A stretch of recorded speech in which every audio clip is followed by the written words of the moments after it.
The OSI teaches that everything in the universe happens according to the grand plan. But the stranger that arrived in Halcyon was an unplanned variable. From the moment he landed in Emerald Vale, his actions altered the course of history. The events on Tartarus brought about the end of the board's authority. But the board's mistakes would haunt the colony for decades to come. The damage they left behind would require the work of a generation to repair. Dr. Phineas Wells began reviving a handful of the Hope's colonists, engineers, scientists, technicians, and intellectuals. They were among the brightest minds the Earth had ever sent out into the stars.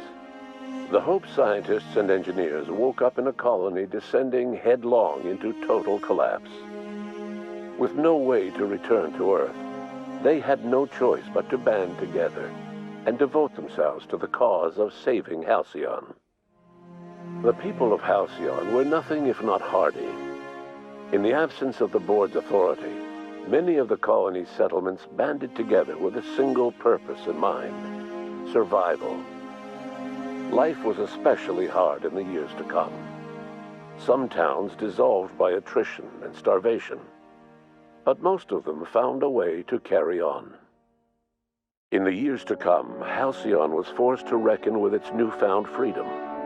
The board was gone, and for better or worse, the colony was responsible for its own destiny. Between MSI's worker-centric policies and the iconoclast's manpower, Sanjar and Zora were able to rally many of the Terra 2 townships to their cause. MSI's workforce swelled, and the iconoclasts enjoyed a significant surge in their ranks. The board was too distracted by infighting and internal politics to stop MSI from becoming a powerful corporation and a refuge for townships that might have fallen through the cracks. Consumed by paranoia, Lilia Hagen took Sublight Salvage in a controversial direction, openly accusing board officials of an extraterrestrial conspiracy. One day, an accident at the Groundbreaker's docking bay silenced her forever.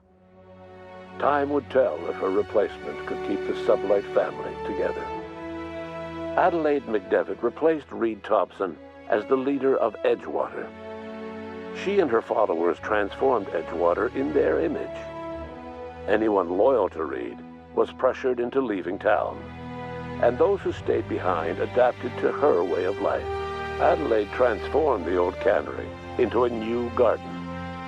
The nearby Edgewater Cemetery provided a convenient source of fertilizer. As for Reed Thompson, it was said that he lasted exactly 2 days outside the walls of Edgewater. Years later, a marauder was found in possession of his hat. Junlei Tennyson fought to protect the Groundbreakers' independence. While the board's influence faded, mechanical difficulties forced her to rely on parts that only corporations could provide.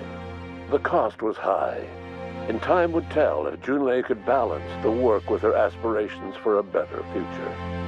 The rediscovery of the Hope and the abandonment of the lifetime employment program forced Byzantium to come to terms with some uncomfortable realities about the state of Halcyon.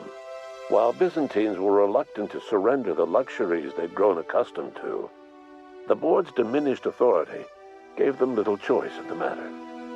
Nearly everyone had to learn to make do with less. Some even had to get jobs. It was a dark time indeed. Your influence shifted Ellie's perspective. She finally admitted, albeit grudgingly, that she just might need other people. Sometimes. With a steady income from the life insurance payouts, she was finally able to afford a ship of her own. She hired a small crew and flew supply missions to communities on the fringe. Some of them were even legal. Life in Halcyon was sobering for Felix Millstone. The grand revolution he dreamed of never came. There was no great awakening for the colony, no celebrations in the streets. There was only the hard, desperate work of trying to repair a broken colony. Felix never had a head for numbers, but if there was labor to be done, he was there to help. Eventually, Felix realized that the work of a revolution was done with two hands. As much as he enjoyed his adventures aboard the Unreliable, the vicar, known as Max, eventually decided that it was time to move on, to live out the life he had sought so long to create. He knew there were many in the colony who carried burdens much worse than the ones he had struggled with, and he devoted himself to easing their suffering wherever he could. He only ever took up arms again to defend the defenseless. Unshackled from a lifetime of striving and fighting the universe and himself, Vicar Maximilian de Soto was finally at peace. Once the matter with the Hope colonists was resolved, Junlei bashfully asked Parvati if she'd like to join her permanently on the Groundbreaker, and Parvati enthusiastically, if somewhat awkwardly, agreed.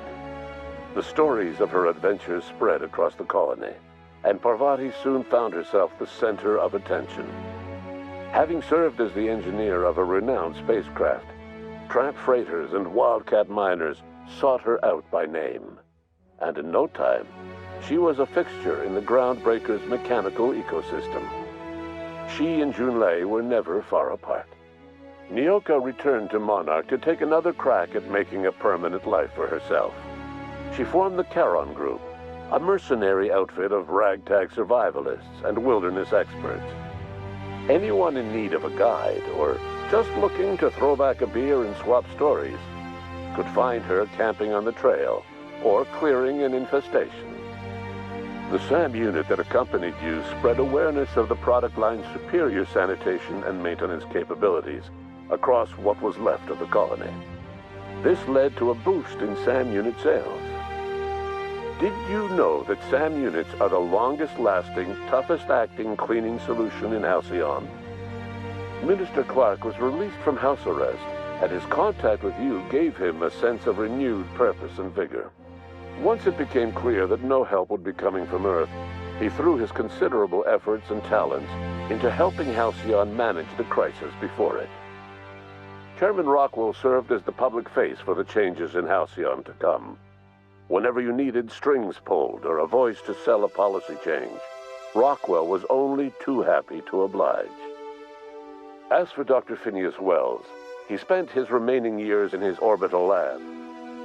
He eventually came to terms with his own past and was able to forgive the mistakes of his younger self by devoting his remaining years to serving the colony. Dr. Wells was able to revive many more scientists and engineers than he first expected, thanks to the additional batch of chemicals you stole from the ministry. Wells never forgot about the human lives that were lost in acquiring these chemicals. In the end, Dr. Wells was able to save every scientist and engineer aboard the Hope. Over the next decade, nearly all of the Hope's remaining colonists were successfully revived. Halcyon saw a period of rapid technological and scientific advancement. Breakthroughs in dietary supplements saved the colony from starvation. Geoengineering projects and social reforms began to change the structure and character of the colony. Dr. Wells laid the groundwork for the project to save the colony, but he would never live to see the fruits of his labor. He passed away a few years later. His work was carried on by the scientists and engineers he revived. Today, Halcyon has stabilized. The people of the colony work hard to adapt to their new circumstances. Nearby colonies send aid and supplies. Life will never be easy in Halcyon, but for the first time in its history, there exists a sense of real, genuine hope about the future. And what about you, the unplanned variable in the history of Halcyon? Long after Wells passed away, you carried on his work with more energy, determination, and brilliance than he could ever muster. The years that followed were hard, but Halcyon survived by the efforts of the Hope's most promising colonists, the greatest of which was you. No one knows what's happened to Earth, and no one knows what the future has in store for Halcyon. All we know for certain is this: the name of the Unreliable and that of its intrepid captain will remain the subject of countless stories for years to come.